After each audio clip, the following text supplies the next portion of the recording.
Hi friends, welcome to this week's World News in 5 minutes by Youth Times. We will see you every week with our world news coverage in 5 minutes. If you miss any of our session, go to our website youthtimes.ca. Remember, this is your channel. Share your problems and concerns with us and we will make every attempt to bring it into light. Click one button and you will find us everywhere. So here you go, the news with a difference.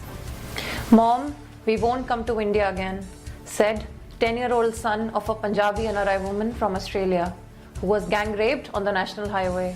Stories are coming up of the brutal gang rapes by the Jat goons of the many NRI women on Delhi-Amritsar highway in India.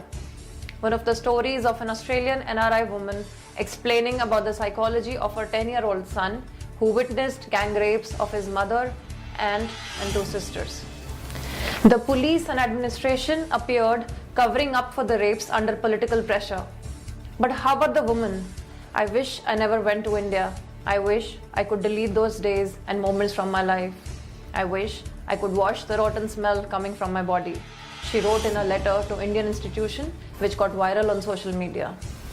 This has put a big question mark on the safety of NRI women in India and even worse about the law and justice.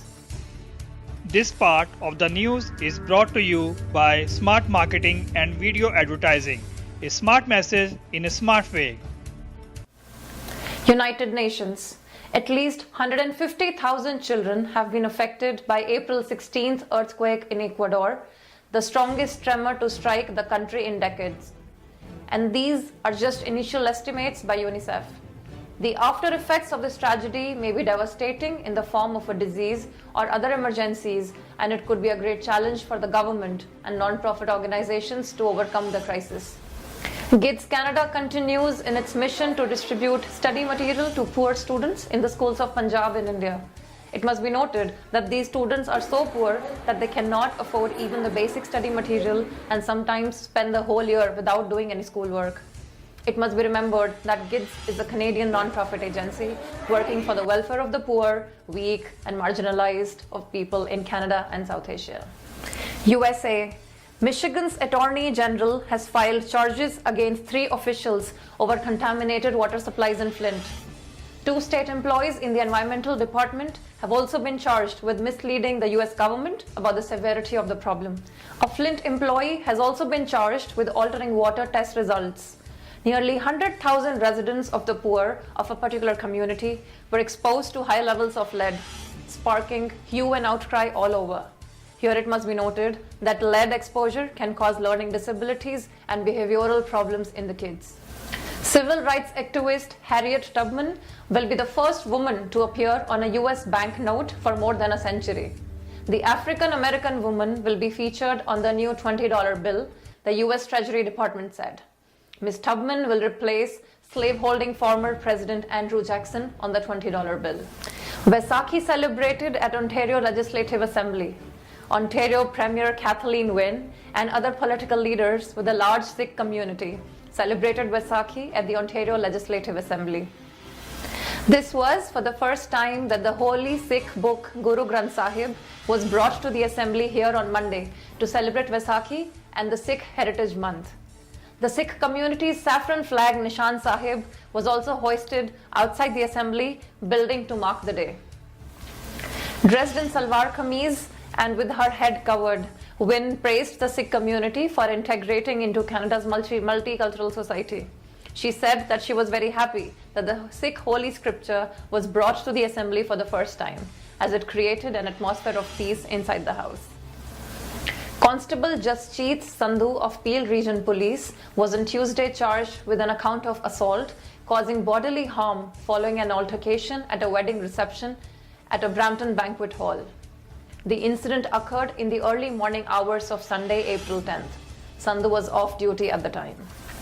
After internal investigation, Sandhu was charged in connection to the 2 victims involved in the altercation.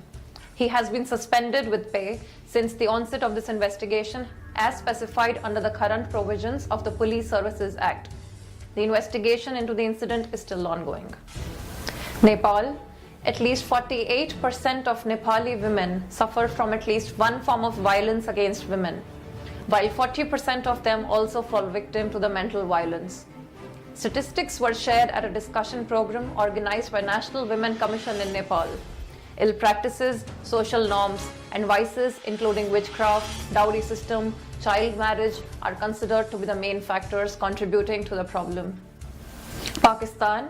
7 policemen guarding polio workers shot dead in Karachi. There were no reports of injuries or deaths of polio workers. The anti-polio campaign in the area was suspended immediately and heavy contingents of law enforcement agencies, including paramilitary rangers, cordoned off the area. Germany. 900 police officers took part in a raid on one of the Germany's biggest brothels in Berlin, making 6 arrests over alleged human trafficking and tax fraud charges. So-called mega brothels are very common, attracting thousands of tourists from the neighboring countries with stricter laws. The number of prostitutes in Germany is believed to have been doubled to 400,000 over the last 20 years. Health and science. Sexually transmitted infection may soon become untreatable, says Public Health England. Cases of an antibiotic-resistant sexually transmitted infection have been detected in London. Urging people to practice safe sex, the Public Health England gave a serious warning that if the current cases of a so-called super gonorrhea become resistant to all forms of antibiotics, there is currently no new drug available and the infection could become untreatable. Thanks for watching us. We'll see you next week with some more interesting news from world over. Till then, goodbye, stay safe, stay healthy.